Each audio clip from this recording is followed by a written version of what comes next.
સ્વામિનારાયણ હરે તારીખ આજે 28 મે 2025 રોજના અનુક્રમમાં આપણે આ રામાનુજાચાર્ય કૃત શ્રી વ્યાસસૂત્ર જોઈ રહ્યા છે. ગઈકાલે આપણે જ્ઞાન વિશે ચર્ચા કરતા હતા. જ્ઞાન શબ્દનો અર્થ આપણે સમજતા હતા. હવે એમાં લઘુ સિદ્ધાંત પક્ષ જે છે તે જોતા હતા. એમાં ગઈકાલે આપણે જોયું કે જ્ઞાન બે પ્રકારના છે. એક તો વાક્યાર્થ જ્ઞાન અને બીજું ઉપાસનાત્મક જ્ઞાન.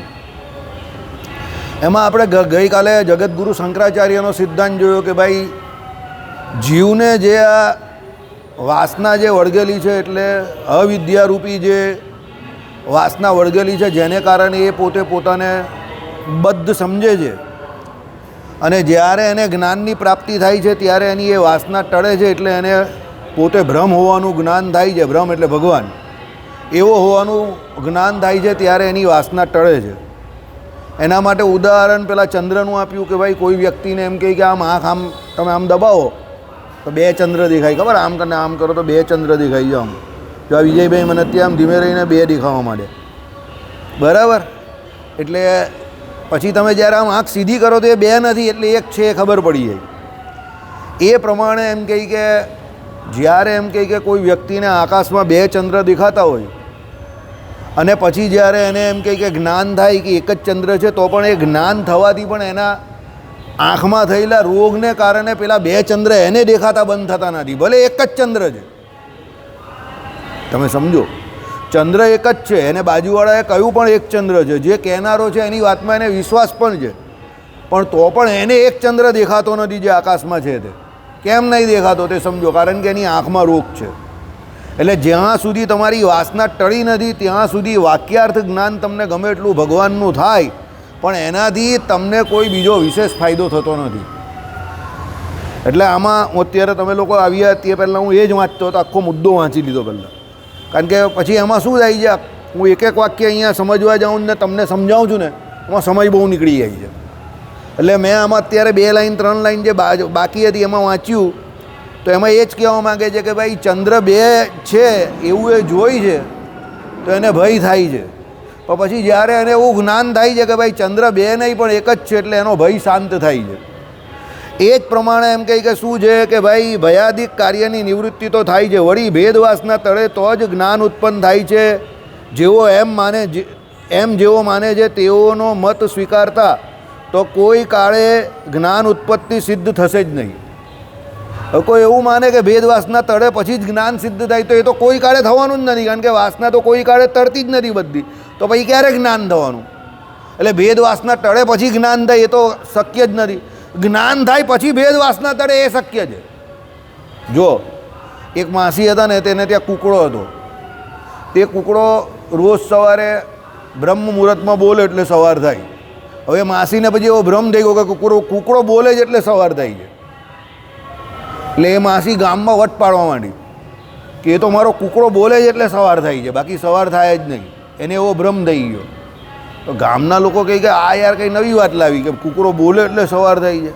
એ કેવું થાય? સવાર થાય તો કૂકડો બોલે ને. હવે એને એવું થઈ ગયું. હવે પેલા ગામના સરપંચને બધાએ વાત કરી કે આ માસી આવું કહે છે કે ભાઈ કૂકડો બોલે છે તો એમ કહે કે સવાર થાય છે, આવું આ માસી કહે છે, તો આમાં શું માનવું અમારે? સરપંચ કંઈ નહીં, કંઈ કરો નહીં, આજે રાત્રે એનો કૂકડો ગાયબ કરી નાખો, પછી કાલે સવારે સવાર તો થવાની જ છે ને. પછી એને કહેવાનું કે જો આજે કૂકડો ન બોલ્યો તો પણ સવાર થઈ ગઈ ને. પેલા લોકો કે ખાલી આપણી તો એ લાઈટ જ નહીં ઝપકી. એટલે પેલા લોકોએ રાત્રે માસી સૂઈ ગયા પછી એનો કૂકડો ગાયબ કરી નાખ્યો, કોઈના ઘરે મૂકી દીધો. અને માસીને પછી સવારે ઉઠ્યા તો કૂકડો નહીં બોલેલો, પણ સવાર તો થઈ ગઈ. પછી માસીને બધાએ કીધું માસી તમારો કૂકડો તો છે જ નહીં, કાં ગાયબ થઈ ગયો? કેમ છે? કૂકડો તો ગાયબ થઈ ગયો. કૂકડાનો અવાજ તો આજે આખા ગામને થયો જ નહીં, પણ સવાર તો થઈ ગઈ. એટલે કૂકડો બોલે છે તો સવાર થાય એ વાત ખોટી છે. એટલે ભેદવાસના ટળે પછી જ્ઞાન થાય એ વાત ખોટી. જ્ઞાન થાય તો જ ભેદવાસના ટળે. એટલે આપણે ભગવાને શ્રીજી મહારાજે વચનામૃતમાં શું કહ્યું તે સાંભળો. વાસના ટાળવાનો ઉપાય બતાવ્યો કે વાસના ટાળવા માટે શું કરવાનું? તો ભગવાનની મૂર્તિનું ધ્યાન કરવાનું અને ભગવાનની આજ્ઞામાં રહેવાનું. તો ભગવાનની મૂર્તિનું ધ્યાન કરશો તો વાસના ટળશે. ભગવાનની આજ્ઞામાં રહેશો તો વાસના ટળશે. પણ તમે એમ વિચારશો કે બધી વાસના ટળી જાય પછી ભગવાનનું ભજન કરીશ કે મૂર્તિનું ધ્યાન કરીશ, તો એ કોઈ દિવસ થવાનું નહીં. મારી વાત સમજો. વાત બહુ પતલી છે પણ એમાં કહેવાનો મતલબ બહુ સરસ છે. આપણે ભજન કરવા બેઠા ને આપણે એમ કહીએ કે ભાઈ મારું મન ભજનમાં લાગતું નથી, તો મન કોઈ દિવસ ભજનમાં લાગવાનું જ નથી. યાદ રાખજો. તમને એમ થશે કે મારું મન જ્યારે ભજનમાં લાગશે ત્યારે હું ભજન કરીશ, તો આખી જિંદગી ભજન ન થશે. છોકરાઓ ભણતા હોય તો છોકરાઓ શું કહે, ભણવામાં મન નહીં લાગતું, પણ જે છોકરા મન ન લાગે તો પણ ભણ્યા કરે તો એ કંઈક કરી નાખે. પણ જે મનનું કહેલું કરે અને ન ભણે તે અટવાઈ જાય. એમ જેમ જે વ્યક્તિ એવું વિચારે કે મન લાગે કે ન લાગે મારે મારા નિયમથી ભજન કર્યા કરવાનું છે તો એનું કામ થઈ જશે. પણ જે એવું વિચારશે કે જ્યારે મન લાગશે ત્યારે ભજન કરીશ તો એનાથી આખી જિંદગી ભજન ન થશે. સમજ્યા? આ એવી વાત છે કે ભાઈ જ્યારે તમને ભેદ વાસના છે એટલે તમને જ્યાં સુધી વાસના હેરાન કરે છે ત્યાં સુધી તમે એમ કહો કે મને કામ ક્રોધ લોભ એટલે હેરાન કરે છે કે ભજન જ નહીં થતું, ભજનનું સુખ નહીં આવતું. અરે ભાઈ એ અનાદિકાળથી જીવને વિશે વળગેલી છે તો એ એટલી જલ્દી થોડી શાંત થઈ જવાની છે. આપણે એની ઉપર જ ધ્યાન રાખશું તો ભજન કાથી થવાનું. પણ તમે ભજન કરવા માંડો, વાસનાના ગીત નહીં ગાઓ. સમજો, તમે જ્યારે બેઠેલા હો તો તમને વાસના હેરાન કરીએ તો વાસનાના ગીત ગાયા કરો તો ભજન થવાનું જ નથી. પણ ભજન કરવા માંડો તો ધીરે ધીરે પેલી વાસના જે છે તે ધીરે ધીરે શાંત થઈ જશે. હવે તમે અહીંયા બધા બેઠા છો, હવે તમે અહીંયા ન બેઠા હો તો બીજે કશે કાં ટીવી જોતા હો, કાં કોઈની જોડે ગામ ગપાટા મારતા હો, કાં મોબાઈલ ટીચતા હોય, કાં આવું જ કામ કરતો હોય, તો એ કામ કરવાથી તો વાસના ટળવાની નથી. એના કરતાં અડધો પોણો કલાક અહીંયા બેસશો તો એટલો સમય તમે એટલી એ વાસનાથી દૂરતો રહ્યા એટલે તમને એ વાસના પર કાપતો લાગ્યો. એમ તમે આખો દિવસ જો ભગવાનના ભજનમાં એટલે ભગવાનના નામ સ્મરણમાં કે ભગવાને જે કોઈ કથા વાર્તા ગુણ કીર્તન ભગવાનની મૂર્તિનું અનુસંધાન 5 જે માનસી પૂજા કરવાની કે જે કોઈ ભગવાન સંબંધી ક્રિયામાં જો તમારો દિવસ નીકળે આખો તો એટલો સમય તમે વાસનાથી દૂર રહ્યા.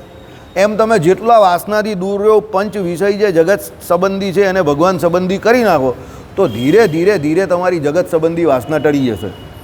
પણ તમે એમ વિચારો કે ના બધી જગત સંબંધી વાસના ટળે પછી જ ભજન કરું, આમ તો બહુ મહેલો છું, મહેલી ચાદર ઓઢ કે કહેશે દ્વાર તુમારે આવું, અરે ઘંટભાઈ એ તો એવી ને એવી જ રહેવાની. સમજો, ખોટા અર્થમાં નહીં લેતા હું જે શબ્દ બોલ્યો છે. આ એક વક્તા પણ બોલે છે અહીંયા મૂર્ખ માણસ તરીકે એની પ્રતીતિ કરી. હું જે શબ્દ બોલ્યો ને મૂર્ખ માણસ, એને મૂર્ખ માણસ કહેવાય કે ભાઈ બધું શાંત થઈ જાય પછી ભજન કરે. એ શાંત થવાનું જ નહીં. અનાદિકાળથી વાસના બધી અંદર વળગી છે. 2 મિનિટ કે 5 મિનિટ કે 10 મિનિટ આપણે આમ શાંતિથી બેઠેલો હોય તો મગજ કાનું કાં ચાલ્યું જાય વિચાર તો કરો. તમને એમ કે બધું ઘણા લોકો કહે અત્યારે છે ને જરા વિડંબણા બહુ છે મારા સંસારમાં, આમ છે પેલું છે ફલાણું, એટલે હમણાં ભજન થાય એવું નથી. મેં કોઈ કોઈ દિવસ શાંતિ નહીં થવાની, વિડંબણા વળગેલી જ રહેવાની. આ જીવતા માતાના ઉદરમાંથી બહાર આવ્યા ને આટલા નાના રસ્તામાંથી બહાર આવ્યા આપણો શાસ્ત્ર એવું કહે છે. જીવ ત્યારે પણ ગભરાયેલો બહાર આવે છે કે રખીને મરી જઈશ, ત્યારે પણ એને ભય હોય છે એટલે રડતો હું કરતો જ બહાર નીકળે છે. તો ત્યારથી આપણે આ સંકટનો સામનો કરતા આવેલા છે કે જીવશું ત્યાં સુધી એ સંકટ રહેશે, મરશું ત્યાં સુધી આ સંકટ છે. બોલો તો પછી તમારો કયો દિવસ એવો છે કે જ્યારે તમને એવું થશે કે આજે બહુ શાંતિ જ હવે ભજન કરું? મને એક દિવસ બતાવો. એવો કોઈ દિવસ નથી કે જ્યારે શાંતિ થશે.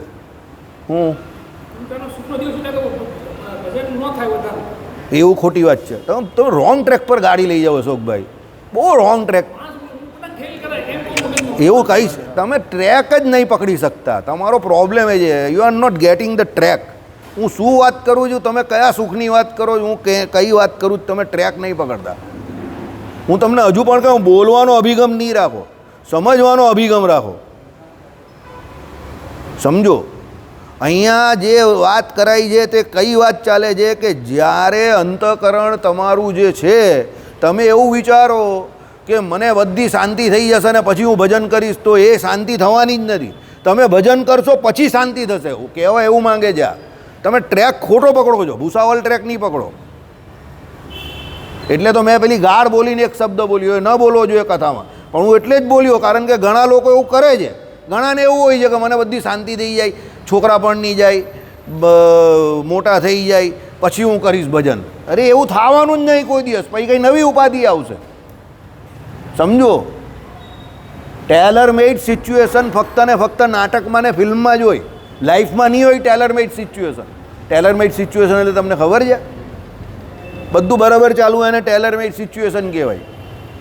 તમે ટેલરને જે માપ આપો તો એ માપતું માપ પેલો શર્ટ બનાવી દે કે ભાઈ છાતી આટલી, આ આટલી. પણ તમે રેડીમેડ શર્ટ લેવા જાઓ તો એમાં એવું મળે તમને? ના મળે. તો એ ટેલર મેડ સિચ્યુએશન તમને એવી લાગે જ ને કે જીવનમાં બધું બરાબર થઈ જશે પછી ભજન કરીશ, એ થવાનું નહીં. એ ખાલી પુસ્તકમાં ને નાટકમાં ને પિક્ચરમાં થાય. સમજો કે હવે મને બહુ શાંતિ થઈ ગઈ. તમારે તમારા દરેક કામ જે છે આ જ પરિસ્થિતિમાં કરવાના છે. જે પરિસ્થિતિ આજે છે ને એ જ પરિસ્થિતિ કાલે રહેશે. કારણ કે ગઈકાલ જ્યારે પણ આવશે તે આજ બનીને જ આવશે. ભવિષ્યકાળ જ્યારે પણ તમારી પાસે આવશે તે વર્તમાન બનીને જ આવશે. જો વર્તમાનમાં શાંતિ નથી તો ભવિષ્યમાં શાંતિ રહેશે એની શું ગેરંટી? ચલો બોલો. એ શાંતિની શોધમાં આપણે 40, 45, 50, 60, 70, 80 વર્ષ કાઢી નાખ્યા. કોઈ દિવસ એવો ગયો કે આજે બહુ શાંતિ છે? એક દિવસ પણ ગયો તમારો 80માં? આ સૌથી વડીલ માણસ છે, એમને પૂછી લો. હવે 80 વર્ષે એમનો નહીં ગયો એક દિવસ, તો તમારી ને મારી કા વાત કરવાની? સમજો, આમાં એ જ કહે છે કે તમે એવું માનો કે તમારી ભેદ બુદ્ધિ ટળી જશે પછી ભજન કરીશ, એ ખોટી વાત. પછી જ્ઞાન થશે? ના, પહેલાં જ્ઞાન થાય પછી ભેદ બુદ્ધિ ટળશે. એટલે પહેલાં ભજન કરો પછી ભેદ બુદ્ધિ ટળશે. સમજો બરાબર? એટલે આમાં જે શું કહ્યું કે ભાઈ તેઓનો મત સ્વીકારતા તો કોઈ કાળે જ્ઞાન ઉત્પત્તિ થશે જ નહીં. કારણ કે ભેદવાસના અનાદિકાળથી એકથી થયેલી હોય અથાગ છે અને એની વિરુદ્ધ ભાવના એટલે અભેદ બુદ્ધિ તો અલ્પ છે. માટે એનાથી જે ભેદવાસના ટળે એમ સંભવતું નથી. આવી ગયું ને? એમ ભેદવાસના ટળવાની જ નહીં તમારી. સમજો, તમને એમ કે ભેદવાસના ટળી જાય ને પછી હું શાંતિથી ભજન કરું, એ ટળશે જ નહીં. હવે આમાં રામાનુજાચાર્યનો સિદ્ધાંત જે તે સાંભળો.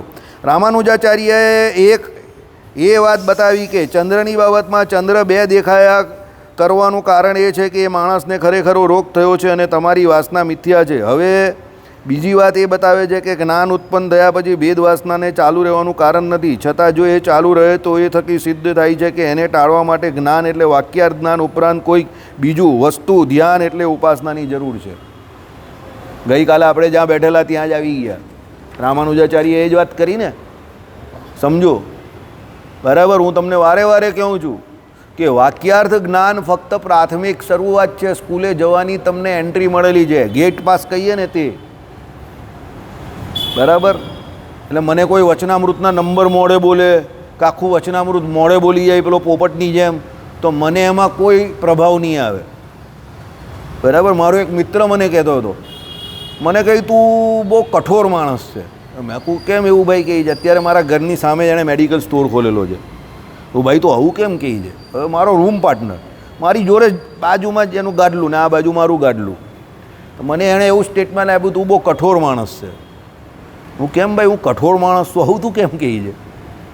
એ કહે કે તું કોઈ દિવસ કોઈ પણ વ્યક્તિ કંઈ પણ કરે ને તો એના પ્રભાવમાં જ નથી આવતો એમ કે. મેં ઘણી વખત જોયું. તું તારું જ હાંક્યા કરે છે. હું બની શકે એવું? ચાલો હવે ઉદાહરણ સહિત સમજાવો. કે ઉદાહરણ એવું કે અમે લોકો પણ કંઈક સારું કરતા હોય ને તો તમારે વખાણ કરવા જોઈએ, આમ છે તેમ છે ફલાણું છે ઢીમકું છે એને કહ્યું. પછી મેં એને એક વાત સમજાવી. લોકો આમાં થિયરી એ લાગે છે કે તમે જે કરતા હો એ પૂર્વવત હું કોઈ 5મા 6ઠ્ઠા ધોરણમાં કરી ચૂક્યો હું, તો પછી હું એના વખાણ કેવી રીતે કરું તમારી આગળ? તમે કંઈક એવું કરો કે મેં મારા જીવનમાં જોયું ન હોય ને મને પહેલી વાર નવું લાગ્યું હોય તો હું તમારા એના વખાણ કરું. પણ હવે તું જે અત્યારે કોલેજ લેવલ પર કરે છે તો હું 6ઠ્ઠા 8મા ધોરણમાં જ કરી ચૂક્યો છું, તો મને એના વખાણ કેવી રીતે આવે? મારી સામે જોઈને એમ કે એટલે તું, મેં કહું આવું અનુભવથી વાત થાય ને. મેં કહું તારો જે લાઈફનો અનુભવ છે ને મારો જે લાઈફનો અનુભવ છે તે હાવ જુદો છે. સમજો? હવે એ ભાઈ ગાડલું લઈને આવેલા, મારી પાસે ગાડલું હતું નહીં, બહુ ફ્રેન્કલી તમને વાત કરું, પણ રોજ રાત્રે હું એના ગાડલા પર સૂઈ જાઉં, સવારે એ દરવાજા પાસે હોય ને હું એના ગાડલા પર હોઉં. હવે આ રોજની કહાની. રાત્રે હું ગાડલાની બહાર હું બાજુમાં સૂઈ જાઉં, એને પણ ખબર. સવારે એ દરવાજાની વાય પેલો અટવાટો હોય ફૂટબોલની જેમ, અને હું એના ગાડલા પર શાંતિથી ઉઠે સૂઈ ગયેલો હું. એ રોજ વિચાર કરે કે હાલું હું ગાડલાની બહાર હોઉં ને આ ગાડલા પર કઈ રીતે ચાલ્યો જાય છે. બરાબર. હવે એ મારો અનુભવ હતો. પછી પાછા એને સાઈડ પણ બદલી. એ કહે કે મને કદાચ એવું લાગે છે કે તું આ સાઈડ પર સૂઈ જાય જ ને એટલે ગાડલા પર આવી જાય, હવે તું આ બાજુ સૂઈ જાય. મેં કહું ઓકે, તો પણ કોઈ પ્રોબ્લેમ નહીં. હું બીજી સાઈડ પર સૂઈ ગયો તો પણ એ પરિસ્થિતિ એની એ જ, એ દરવાજા પાસે ને હું ગાડલામાં. રોજ રાત્રે આ જ કહાની થાય. હવે એમાં મારો થોડો કંઈ વાંક છે? સમજો, એ મારો અનુભવ હતો, એનો અનુભવ હતો. એ વિચાર જ કર્યા કરે આખો એનો વરસ નીકળી ગયું, મથિયા જ કર્યું એણે, આમ કર્યું તેમ કર્યું. છેલ્લે મને કહે હવે તું રૂમની બહાર જા. મેં કહું રૂમની બહાર કઈ રીતે જવાનો? રૂમનું ભાડું તો હું પણ આપું જ છું ને, રૂમમાં તો હું રહેવાનો જ ને, રૂમનું ભાડું તો હું આપું જ, એટલે હું ત્યાં જ રહેવાનો. પણ હવે એ તારે વિચારવાનું કે તું બહાર કઈ રીતે આવી જાય છે. બરાબર. છેલ્લે સુધી એને પ્રશ્નનો જવાબ નહીં મળ્યો. પછી મને કહી તારે મને આ પ્રશ્નનો જવાબ તો આપવો જ પડશે. અત્યાર સુધી આ વાત સસ્પેન્સ જ છે, તમે એને જઈને પૂછ્યા હો તે આજે પણ કહેશે કે આ વાત હકીકત છે કે ગાડલું મારું હતું, હું રાત્રે દરવાજા પાસે સવારે અને આ ગાડલા પર હોય. સમજી ગયા? એટલે એ માણસના અનુભવ પડશે કે ભાઈ એણે એનો રસ્તો કેવી રીતે કાઢવો. બરાબર છે. એના પપ્પા આવીને મને કહી તને તારા પપ્પાએ ગાડલું ન આપ્યું? મેં કહું ના. તને તારા પપ્પાએ બૂટ નહીં આપ્યા? મેં કહું ના. તે કહે કે હવે તું કરશે હું? મેં કહું જો ગાડલું પણ આવી જશે ને બૂટ પણ આવી જશે. પછી એના પપ્પા બીજી વખત આવી ગયા તો એના છોકરા જ કે પપ્પાના બૂટ પણ આવી ગયા અને ગાડલું પણ આવી ગયું. બાપા વિચાર કરે કે હાલો ક્યાંથી લઈ આવ્યો આ? હવે આ ત્યારે મારી ઉંમર ખાલી 16 વર્ષની જ હતી, હું કંઈ બહુ મોટો ન હતો. સમજો? એટલે હું મારા વખાણ કરવા નહીં કહેતો. આ વસ્તુ શું છે, તમને તમારા અનુભવ બધું શીખવાડે. ને મેં કંઈ કોઈને ત્યાં ચોરી લૂંટફાટ ચકારી પણ ન કરેલી, પણ મને એ રસ્તા ખબર હતી કે કેવી રીતે કરાય એમ. સમજી ગયા? એને એ રસ્તા ન ખબર હતી કારણ કે એને એના મા બાપનો બહુ હાથ હતો કે ભાઈ પાણી માંગે તો દૂધ મળે, જ્યુસ મળે, એટલે એનું એવું ગળતણ નહીં હતું. મને પહેલેથી થોડો સંઘર્ષની આદત, એટલે હું સંઘર્ષ કરીને એ શીખી ગયેલો કે ભાઈ વ્યવસ્થા કેવી રીતે થાય. સમજી? આમાં રામાનુજાચાર્ય એ જ કહે છે કે ભાઈ તમે આખું પુસ્તક મોડે કરી નાખ્યું, તમે અહમ બ્રહ્માસ્મિ બોલતા થઈ ગયા. તમે એવું કહ્યું કે ભાઈ મને બધા શબ્દોનું શાસ્ત્રોનું જ્ઞાન થઈ ગયું.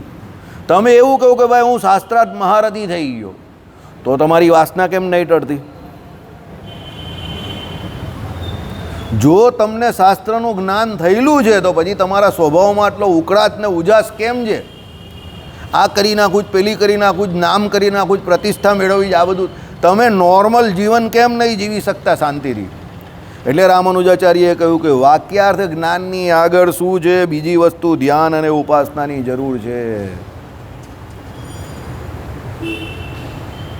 વાક્યાર્થ જ્ઞાન ફક્ત પ્રાઇમરી શરૂઆત છે, ધ્યાન અને ઉપાસનાની જરૂર છે. એટલે આપણા દોહાઓ અહીંયા આવીને કીર્તન ગાતા હતા, એટલે આપણા દોહાઓ વહેલા આવીને મંગળામાં છે ને શાંતિથી ભજન કરતા હતા. સમજો, આપણા પૂર્વજો બહુ હોશિયાર હતા કે ભાઈ એ લોકો ભગવાન સંબંધી કોઈને કોઈ ક્રિયા કર્યા કરતા હતા. ઉત્સવ સમયો કંઈ પણ હોય, વડતાલમાં આમ તેમ તો કંઈ ને કંઈ એ લોકો પોતાનું જે કંઈ પર્સન્ટેજ આપવાનો હોય કે વસ્તુ આપવાનો હોય તો એટલે દેતા હતા. તમે સમજો કેમ? વાક્યાર્થ જ્ઞાનથી તમને અનાદિ ભેદરૂપી વાસના જે છે તે ટળતી નથી. એટલે વાસના ટાળવાનો ઉપાય શું છે? ધ્યાન, ભજન અને ઉપાસના. અને આ શ્રીજી મહારાજનો સિદ્ધાંત પણ મેં તમને કહ્યું એ પ્રમાણે એ જ છે કે તમારે ભગવાનની મૂર્તિનું ધ્યાન કરવું પડશે અને ભગવાનના બનાવેલા શિક્ષાપત્રીના નિયમો એમાં રહેવું પડશે, તો જ તમને વાસના ટળશે. બાકી તમે એમ મોટી મોટી વાત કરો, આમ છે ને તેમ છે ને ફલાણું છે ને ઢીમકું છે ને શાસ્ત્ર મોઢે કરી નાખો, કંઈ ના થાય. સમજો, જેને શાસ્ત્રના નંબર મોડે હોય કે શાસ્ત્ર મોડે હોય એની જોડે મને કોઈ વિરોધ નથી. સમજજો, કદાચ કોઈને એવું લાગતું હોય કે આને કોઈના ઉપર કંઈ ઈર્ષા છે કે જેલસી છે, પણ હું કોઈને મારો હરીફ જ નહીં સમજતો. અને કોઈ મોડે કરતો એને તો હું મારો હરીફ પહેલેથી જ નહીં સમજતો, કારણ કે મારો ને એનો ટ્રેક જ અલગ છે. મારો ટ્રેક આખો સમજણ પર ચાલે છે પહેલેથી. હું કેટલું જીવનમાં સમજો અને તમારો પણ એ જ ટ્રેક રાખો. તમે કેટલું સમજો અને કેટલું ઉતારો એની ઉપર તમારા જીવનનો નિર્ધાર છે. મોઢે કરીને કંઈ થવાનું નથી. સમજજો, બરાબર? તમે 1011 વખત પણ બોલો કે હું રામ છું, હું રામ છું, કે હું દેશનો વડાપ્રધાન છું કે CM છું, તો એનાથી એ ઘટના ઘટવાની નથી. પણ તમે એ બાજુ કાર્યક્રમ લઈને કામ કરવા માંડો તો તમે રામ ન બની શકો, પણ કદાચ સીએમ પીએમની નજીક ભવિષ્યમાં પહોંચી જાવ ખરા, ગમે ત્યારે ગમે તે જન્મમાં કર્મ કરો તો. એટલે વસ્તુ શું બતાવે છે? ફક્ત ને ફક્ત વાક્યાર્થ જ્ઞાનથી કંઈ સિદ્ધ થતું નથી. સમજજો, એ શરૂઆત છે.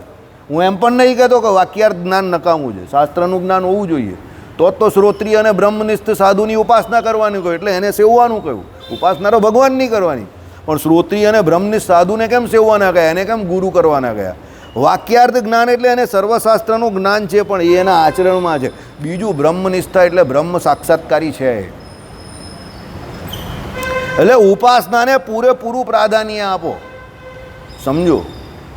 અને એ ઉપાસનામાં જે કોઈ જરૂરી સાધન છે એને આ પૂરેપૂરો એના સ્ત્રોતનો ઉપયોગ કરો. તમને જે પ્રિય હોય તે કરો. ભગવાને કહ્યું ને 9 પ્રકારની ભક્તિમાંથી તમને જે ભક્તિ પ્રિય છે એ ભક્તિ કરો. એ ન કરશો તો તમે ગમે એટલા વચનામૃત મોડે બોલો. નાના નાના છોકરાઓ બારદૂનમાં હતા, આખા વચનામૃત મોડે બોલે જ ને પછી મોટા થાય મંદિર આવતા જ બંધ થઈ જાય. ગિરીશભાઈને પૂછો કેટલા છોકરા મોટા થાય એટલે પછી મંદિર આવતા બંધ થઈ જાય. નાના હતા ત્યારે અમારી સભામાં જઈએ, કેટલા છોકરા આખા વચનામૃત બોલી જાય. પ્રથમનું પહેલું, પ્રથમનું પાંચમું આખું બોલી જાય. રાધિકાએ સહિત શ્રી કૃષ્ણ ભગવાનનું ભજન એમ કહે કે ધ્યાન કરવું, બરાબર, કાયર થઈને મૂકી દેવું નહીં. તો આખું વચનામૃત બોલી જતા હતા છોકરા. અત્યારે એમાંથી એક પણ છોકરો મંદિરે જ નહીં આવતો. હવે જો વાક્યાર્થ જ્ઞાનથી જો બધું વાસના ટળી જતી હોય તો અત્યારે તો એ બધા બહુ મોટા ભગત થઈ જવા જોઈએ. તો કેમ કોઈ નહીં થતું? સમજા મારી વાત? એટલે મુખ્ય વસ્તુ શું છે? સમજણ, ઉપાસના છે. બરાબર, અહીંયા રામાનુજાચાર્ય એ જ વાત કરે છે. હવે શું કહ્યું તે સાંભળો. અનુવાદ એટલે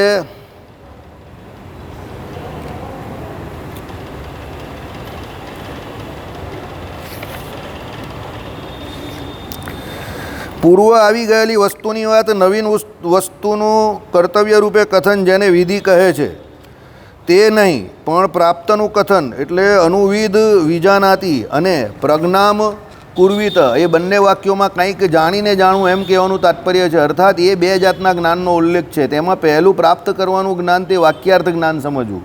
વાક્યાર્થ જ્ઞાન કયું છે તે સાંભળો. અને ત્યાર પછી પ્રાપ્ત કરવાનું જ્ઞાન તે ઉપાસનાત્મક સમજવું. પહેલાંનો અનુવાદ અને બીજાનો વિધિ સમજવું. પહેલું જે છે તે અનુવાદ, એટલે પહેલું જે છે તે વાક્યાર્થ જ્ઞાન જે છે તે શું છે? અનુવાદ એટલે શું? શાસ્ત્રોમાં જે લખેલું હોય અનુવાદ કરીને સમજવાનું છે તે. બીજું જે કહ્યું તે ઉપાસનાત્મક સમજવું, કારણ કે એનો વિધિ હોય. તો ઉપાસના કરવા માટે અધ્યયન અને ધ્યાનના વિધિ વચ્ચેના કેટલાક અનુવાદ એટલે પ્રાપ્તનું કથન છે. તેમાં પહેલો અનુવાદ આ વાક્યાર્થ જ્ઞાનનો, બીજો શ્રવણનો, ત્રીજો મનનનો, તે આગળ કહે છે. એટલે તમે જે અહીંયા સાંભળો એનું શ્રવણને મનન કરવું પડે, પછી એનો નિધિધ્યાસ કરો, પછી એનો સાક્ષાત્કાર થાય. આઈડિયા આવી ગયો? એટલે આપણે જે 2 દિવસથી વાત કરીએ છીએ જ વાક્યાર્થ જ્ઞાન ફક્ત પહેલાં ધોરણમાં મળવાનું સર્ટિફિકેટ છે. એ પછી દુનિયા હજુ ચાલુ થઈ છે. એટલે હું તમને શું કહું, નંબર ગેમમાં ન પડો કે આ વચનામૃત મોડે કરવું છે, આ મોડે કરવું છે, આ શ્રુતિ મોડે કરવી છે, એમાં ન પડો. જેટલું સમજો એને જીવનમાં આચરણમાં લાવો, ઉતારવાની કોશિશ કરો. અને જેમ જેમ તમે એને ઉતારતા જશો તેમ તમને આ દુનિયાથી તમે દૂર થતા જશો. તમને લોનલીનેસ થોડી લાગશે, તમને એકલા રહેવાનું વધારે ગમશે, તમને ભીડ બહુ ગમશે નહીં, તમને નામ કરવાની ઈચ્છા નહીં થશે, તમને વધારે લોકો બોલાવે બહુ ગમે એવું બહુ ગમશે નહીં. સમજો, તમને કોઈને મળવા જવાની પણ ઈચ્છા નહીં થશે. યાદ રાખજો.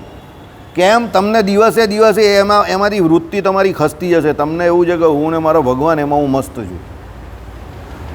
સમજો, તમને કોઈ ત્રીજો વ્યક્તિ જ્યારે પણ આવશે ને તમારા અને ભગવાનને વચ્ચે, તો તમને હડલ લાગશે, હેરેસમેન્ટ લાગશે. તમને એમ થાય કે આકા આવ્યો મારા બાપુજીની જેમ.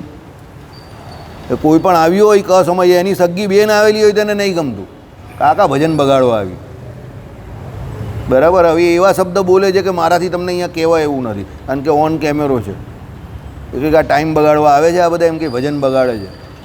બરાબર. પછી અમને કહે કે ફૂટબોલ કરી નાખ આઈસ્ક્રીમ ખવડાવીને. આવું કે એ માણસ, બોલો કેમ? એને થર્ડ પાર્ટી ગમતી નથી કોઈ. સમજો, બરાબર છે એમની વાત. તો ભાઈ શરીરના સંબંધો છે ને છે ને. હવે વ્યવહારના આપણે કેટલા સમયથી વ્યવહાર વિતાવીએ છીએ. હવે 75-80ની ઉંમર થઈ, તો હવે વ્યવહાર ન છોડવાનો તો ક્યારે છોડવાના? પાછા ઘણા ગ્રહસ્થ મને પાછું એવું કહે અમારે તો વ્યવહારમાં રહેવું પડે, વ્યવહારમાં જવું પડે. પણ હવે તમે 75 વર્ષે 80 વર્ષે વ્યવહાર છોડવા તૈયાર નથી, 70 વર્ષે છોડવા તૈયાર નથી, તો પછી આઈ એમ સોરી. તો પછી તમે એમ કહો કે જળ ભરતને એક મૃગલી હેરાન કરી ગઈ, તો તમે આ જાણી જોઈને બધી ઘરમાં મૃગલી પાળો છો શું કામ? એક એક કરીને છોડવા માંડો ને 60 વર્ષે, તો 80 વર્ષે બધી છૂટી જાય. પણ તમારે છોડવી જ નથી તો પછી કાથી છૂટવાની? પછી તમે કહો કે મારા જયા વગર તો ચાલશે જ નહીં ને મારા વગર તો આમ. તો તમારા વગર તમે આવેલા એ પહેલાં પણ 75 વર્ષ પહેલાં દુનિયા ચાલતી જ હતી અને તમારા જવાની તૈયારી જ કરીને બેઠેલા જ અમુક માણસે, તમને નહીં ખબર, પણ એ લોકોએ તૈયારી તમારા જવાની કરી નાખી છે કે આ જાય પછી આપણે શું કરવાનું. એટલે તમે એવા વહેમમાં ન રહેતા કે મારા ગયા પછી શું થશે. લોકો તૈયાર બેઠેલા જ છે તમારી જગ્યા પર બેસવા માટે. બીજી વસ્તુ તમને કહું, લોકોને કે કોઈને તમારી જરૂર નથી. જો તમને એવો ભ્રમ હોય તો કાઢી નાખજો. તમે જે જીવનમાં મેળવું છે એનો ને તમારી ઉપલબ્ધિ જે છે ને એ લોકોને પ્રાપ્ત છે અને લોકોને એમાં એ જ છે. સમજી ગયા? એટલે તમે જો એવું માનતા હોવ કે તમને લોકો પ્રેમ કરે છે કે તમારા વગર નહીં ચાહતા, તો એ તમારી બહુ મોટી મિસઅન્ડરસ્ટેન્ડિંગ છે. જે દિવસે નજર ખુલશે ને તે દિવસે તમને એવું લાગશે કે બહુ સમય તમે તમારો ગુમાવી દીધો. પણ કદાચ એવું બને કે જ્યારે તમને ખબર પડે ત્યારે તમારી પાસે કરવા માટે કંઈ સમય જ ન હોય, કારણ કે સમય તો પાછો આવવાનો નથી. એટલે એક એક કરીને આજે સવારે અશોકભાઈ જોડે વાત થઈ. જીવને જળ અને ચેતન સમજો. એમાં જળ જે છે એમાં વસ્તુઓ અને ચેતન જે છે એમાં વ્યક્તિ, આની વાસના હોય છે. હવે ભગવાનનું જો તમે જળ અને ચેતન બંનેમાં રહેલા છે, તો પણ એ ભગવાન જળ જેવા પણ નથી, ચેતન જેવા પણ નથી. હવે જળ અને ચેતન બંનેમાં એ ભગવાન સામાન્ય પ્રમાણે પણ રહેલા છે. એટલે કોમન ફેક્ટર ભગવાન જ છે કે જે જળમાં જેટલા રહ્યા છે એટલા જ ચેતનમાં રહ્યા છે. સમજજો. પણ તો પણ એ ભગવાન સૌથી અસામાન્ય છે. એ જળ જેવા પણ નથી, ચેતન જેવા પણ નથી. સહજાતીય ભેદે વિજાતીય ભેદે રહિત છે અને સ્વસ્વગત ભેદે સહિત છે. એટલે એ એના ગુણ ને એની જોડે જે મસ્ત છે. હું સમજવા જેવું છે રામાનુજ વેદાંતમાં આ વાત કે ભાઈ ચેતન અને જળ એ બંનેમાં રહેલા છે, પણ ચેતન જેવા પણ નથી, જળ જેવા પણ નથી. અને એ સમજવા જેવું શું છે, એ બંનેમાં રહેલા છે, પણ એ બંનેમાં જે પણ કોઈ જીવ કોઈ પાપ કરે કે માયામાં જે કોઈ જળ એવી માયામાં જે કોઈ ચિત્ર વિચિત્ર ઘટના ઘટે એની એને ભગવાનને કોઈ અસર નહીં. બંનેમાં રહ્યા જ તો પણ હવે આપણે લિમિટેડપણે બંનેનો સ્વીકાર કરેલો છે. આપણે પૂરેપૂરું તો પ્રાપ્ત જ નથી. આપણે પૂરેપૂરી માયાને થોડા ઓળખીએ છીએ. જગતમાં અસંખ્ય જીવ છે, એ બધા જોડે થોડા આપણા સંબંધ છે, તો પણ આપણે એમાં ભેરવાઈ જઈએ છીએ. તમે વિચાર કરો, પેલા બધામાં રહેલા છે તો પણ એ ભેરવાતા નથી. એ એને બધાને ભેરવી નાખે છે. અને આપણા માટે આપણી એટલી કેપેસિટી જ નથી કે આપણે બધા જીવને જાણી શકીએ કે બધી માયાને ઓળખી શકીએ. સમજો, આપણે તો અલ્પજ્ઞ છે, આપણે તો એમાં અંતર્યામી પણ રહ્યા પણ નથી, તો પણ આપણે એમાં ભેરવાઈ જઈએ છીએ. સમજો કેવું વિચારવા જેવું છે. એટલે જે સર્વજ્ઞ છે, બધાની અંદર રહ્યા છે, એને અંતર્યામી પણ રહીને એનું ફળ આપે છે. સમજો, પૂરેપૂરી જવાબદારી લે છે કે આ જળ અને ચેતન બંને મારું શરીર છે, એ એમાં ભેરવાતા નથી. અને આપણે કોઈ એવું કહેતું નથી તો પણ આપણે ખાલી આમ કરીને વજન ઉચકીને ફર્યા કરીએ. મારા વગર આ નહીં થાય ને મારા વગર તે નહીં થાય ને ફલાણું થાય ને ધીમકુની આમનો ટાઈમનો, એ તો કરવું જ પડશે ને, આના વગર નહીં હાલે ને પેલા વગર નહીં, એ તો મારે તો ડાયો થાય જાણી જોઈને. એ જવું તો પડે જ ને. અરે તું ન જાય તો હું કંઈ મોદી સાહેબ છે તું કે તું ન જાય તો શું થાય? કંઈ થતું નથી. 2-5 વાર ન જાઓ તમે, તમને કોઈ યાદ નહીં કરશે. હું ગેરંટી આપું, જાઓ, ધીસ ઇઝ માય ગેરંટી. તમને કોઈ યાદ નહીં કરે. જાઓ, 2-4 જણા ગાળ દેવાવાળા હશે તેને પછી છેલ્લે શું કહેશે ખબર? હવે એ ભાઈ તો ભજનમાં લાગી ગયા, હવે એને કંઈ લેવા દેવા જ નથી એમ કરીને, એનો જીવ જ એવો છે એમ કરીને તમને બધા જામીન પર છોડી દેશે. એટલે સંસાર કે સમાજ કે જે કંઈ છે ને એ તમે ખોટો પકડી રાખેલો છે, એ તમને પકડવા નથી આવતો. સમજો, કોઈને કોઈની પડી નથી. બરાબર, તમે જેટલા વેવલા થાવ એટલા વેવલા કહેવાવ. અને મારી દ્રષ્ટિએ તો કોઈ ખોટું નહીં લગાવતું, નથિંગ પર્સનલ. જેને જેટલો વ્યવહાર ગમે મારી દ્રષ્ટિએ એટલો એ માણસ મહામૂર્ખ, અને જે જેટલો વ્યવહારથી અલિપ્ત થયો એટલો હોશિયાર, કારણ કે એના વિશે વિચારવાનો એને સમય મળે છે. જે જેટલો વ્યવહારમાં ગયો એટલો એ બીજામાં રચ્યો પચ્યો રહેશે, એટલે એને એના વિશે વિચારવાનો સમય મળશે નહીં. પણ જે જેટલો વ્યવહારથી અલિપ્ત થયો એ પોતાના વિશે વિચારશે. એટલે હોશિયાર માણસ કોઈ દિવસ ભીડનો હિસ્સો બને નહીં, બહુ વ્યવહારમાં જાય નહીં. જાય તો 5 મિનિટમાં ત્યાંથી કલ્ટી થઈ જાય.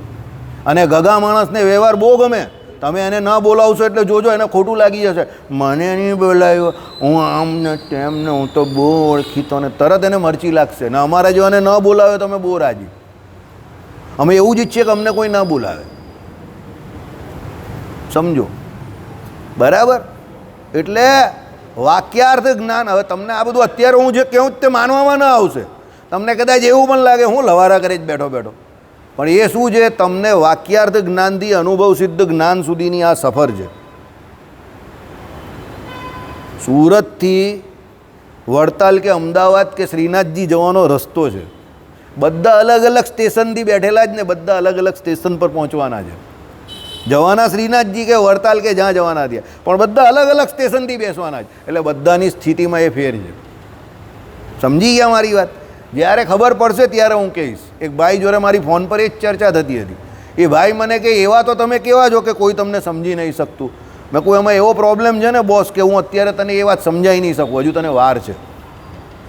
પણ જ્યારે તને સમય એ સમજાશે ને કે મને તું કેમ નહીં સમજી શકતો, ત્યાં સુધી તારી પાસે એટલો સમય જ નહીં હશે કે તું મને સમજી શકે. તારો સમય પૂરો થઈ ગયો હશે. મારી વાત સમજ્યા? એટલે એ તમારી બેવકૂફી છે કે તમારા વગર કંઈ ચાલવાનું નથી કે તમારા વગર કંઈ થવાનું નથી. 40 વર્ષ 50 વર્ષ પહેલાં તમે ન હતા, દુનિયા આમ જ ચાલતી હતી અને તમારા પછી પણ આમ જ ચાલવાની છે. વચ્ચે તમે અત્યારે બાય ડિફોલ્ટ આવી ગયા છો તો તમે તમારું કામ કરી નાખો, બરાબર? આ મારી ગણતરી છે. પછી તમે બધા સ્માર્ટ બોયઝ, તમે તમારા હિસાબે કરી શકો છો, બરાબર?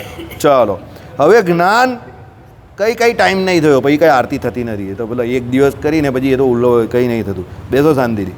હવે જ્ઞાન તે ધ્યાન અને ઉપાસના એની વાત કરો. ચાલો, માટે વાક્યાર્થ જ્ઞાન થકી જુદું જ, એટલે ધ્યાન ઉપાસનાથી શબ્દથી ઓળખાવાતું જે જ્ઞાન તે જ વેદાંત વાક્યો કર્તવ્ય તરીકે ઉદ્દેશે છે. આવી ગઈ વાત કે જ્ઞાન શું છે? તો એ ધ્યાન અને ઉપાસના જે તે જ છે. આ પ્રમાણે શ્રુતિઓ છે. વિજ્ઞાય પ્રજ્ઞામ કુર્વિત અનુવિદ્ય વિજાનાતિ આત્માનમેવ લોકમ ઉપાસિત, બરાબર? ધ્યાયથ. એટલે ઘણી બધી આવી શ્રુતિઓ છે. આટલી થોડીક તમને એટલે સંભળાવી કે તમને પ્રસાદીના વાક્યો તો સાંભળવાના મળે, બરાબર? હું પણ પહેલી વખત જ વાંચ્યું છે, પણ ચિંતા નહીં કરવાની, વાંચી લેવાનું, બિંદાસ ગભરાયા વગર વાંચવાનું. સમજો, કોઈ પણ કામ પહેલી વખત કરતા હોય ને એટલા કન્વિક્શનથી ને એટલા કોન્ફિડન્સથી કરો કે સામેવાળાને એવું લાગે કે આ બહુ મોટો એક્સપર્ટ છે આમાં. અંગ્રેજી પણ બોલો તો અમારા રિક્ષાવાળાની જેમ બધા જેમ્સ બોન્ડની પિક્ચરના નામ મોડે કરી નાખેલા એણે, 100 નામ મોડે કરેલા. એટલો ફટાફટ બોલે સામેવાળાને એમ જ કા બહુ ખતરનાક ઇંગ્લિશ જાણે. કમ ટુ માય હાઉસ, વાહ, બરાબર? ધડાધર જે બોલે ને, એક મેરેજમાં અહીંયા જ આવેલો પાટીદાર ભવનમાં, એણે જે એક અમેરિકાથી આવેલો એની સામે જે ઇંગ્લિશ ચાલુ કર્યું, પેલો બિચારો હલી ગયો. પેલો કંઈક આનું ઇંગ્લિશ બહુ પાવરફુલ છે. તો કે એની ગાડી જોઈ જ તે. પેલો કહે કે કઈ ગાડી? બહાર જઈને રિક્ષામાં લઈ ગયો કે આ એની ગાડી છે, રિક્ષાવાળો છે. તો હા, એમ કંઈ ઇન્ડિયામાં લોકો બહુ ભણતરવાળા થઈ ગયા, એ બી વિચારમાં પડી ગયો, બરાબર? પછી એની ગાડીમાં ફોટો જોયો તો બચ્ચન સાહેબ જોડે એનો ફોટો. તો કે આ બચ્ચન સાહેબ ઓરિજિનલ છે? કે આ ઓરિજિનલ છે. તો કે કેવી રીતે? તે કે એનું મગજ જ એવું છે. એ બચ્ચન સાહેબને વગર ટિકિટે મળી આવેલો. બચ્ચન સાહેબે સુરતમાં આવે ને ત્યારે લોકો ટિકિટ લઈને નહીં મળી શક્યા, એ વગર ટિકિટે મળી આવ્યો. ટેલેન્ટેડ માણસ, સમજો. એટલે કોઈ માણસનું કામ જોઈને એવો વિચાર નહીં કરો કે એનામાં ટેલેન્ટ નથી, પણ એના ટેલેન્ટને એને વેસ્ટિંગ ટેલેન્ટ કહેવાય. ટેલેન્ટનો દુરુપયોગ કરેલો હોય, બરાબર? એટલે કોઈ પણ કામ પહેલી વખત ભલે કરો, સામેવાળાને કંઈ ખબર જ નથી કે તમે પહેલી વખત કરો છો, ફૂલ કોન્ફિડન્સથી કરો. એટલે સામેવાળાને એમ કે બહુ હોશિયાર છે, બરાબર? એટલે પેલો બોલે જ નહીં. પેલો જરા પૂછો એટલે હા એમ કરીને કરો, પેલાને કહો તો બહુ હોશિયાર લાગે, જવા દે તો ભાઈ. સમજી ગયા? જરા પાવર રાખો. હાવ પાણીમાં બેસવાની કોઈ જરૂર નહીં, બરાબર? ચાલો, વિજ્ઞાને કરીને પ્રજ્ઞા કરવી, એ પ્રમાણે જાણીને વિજ્ઞાન પ્રાપ્ત કરે છે. ઓમ એ પ્રમાણે આત્માનું ધ્યાન ધરો, બરાબર? જેને દીક્ષા લીધી હોય, મંત્ર દીક્ષા લીધી હોય, જનોય લીધી હોય, એ આ પ્રમાણે ધ્યાન કરી શકે છે. એને નિશ્ચયપૂર્વક જાણીને મૃત્યુના મુખમાંથી છૂટી જાય છે. કોને નિશ્ચયપૂર્વક જાણવાના છે? પેલા ભગવાનને. આપણે ભગવાનને ને એ લોકો કોને કહે? પેલા બ્રહ્મને. આત્મારૂપી લોકની જ ઉપાસના કરવી જોઈએ, બરાબર? આત્માનું દર્શન, શ્રવણ, મનન, નિધિધ્યાસન કરવા જોઈએ, એનું અન્વેષણ પણ કરવું જોઈએ, એવું વિજ્ઞાન કરવું જોઈએ ઇત્યાદિ. આ બધા જ્ઞાન શબ્દના અર્થ છે. આ બધી શ્રુતિઓના વેદાંત વાક્યો અહીંયા લખેલા છે, જેના અર્થ કર્યા કે ભાઈ આ પ્રમાણે ભગવાનનું ધ્યાન, ભજન, ઉપાસના કરે એ જ્ઞાનથી વાસનાની નિવૃત્તિ થાય. હવે રામાનુજ ભાષ્યમાં આટલું બધું કહ્યું, શ્રીજી મહારાજે એક જ લાઇનમાં કહી દીધું, વાસના ટાળવી છે, ભગવાનની મૂર્તિનું ધ્યાન કરો અને ભગવાને કહેલી શિક્ષાપત્રીની આજ્ઞા પાળો એટલે તમારી વાસના ટળી જાય. શ્રીજી મહારાજે 2 લાઇનમાં કહી દીધું. આ લોકો બધું સાબિત કરે છે ને સર્વોપરી ભગવાન આવી રીતે છે. સર્વોપરી ભગવાન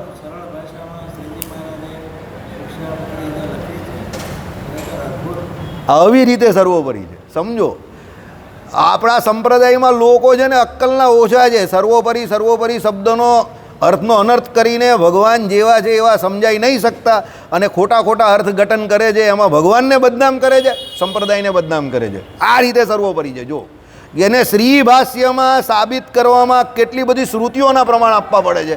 શ્રીજી મહારાજે ફટાક દઈને 1 લાઇન સ્ટેટમેન્ટ, વાસના ટાળવી છે, ચાલ આમ કરી નાખ, કામ થઈ જશે. ને હકીકત છે, આપણે જોઈએ જ છે કે ભગવાનની મૂર્તિનું ધ્યાન કરો, શિક્ષાપત્રીની આજ્ઞામાં રહો તો તમારી વાસના ધીરે ધીરે ટળી જાય. હવે તમે જ જો ને આ જુવાન છોકરા અહીંયા બેઠેલા જ તે એમને એમ થોડા બેઠા જ મંદિરે આવે છે, દર્શન કરે છે, શિક્ષાપત્રીની આજ્ઞામાં રહી તો આવી શકે જ ને, બાકી આખું ગામ ખુલ્લું જ છે ને, બરાબર.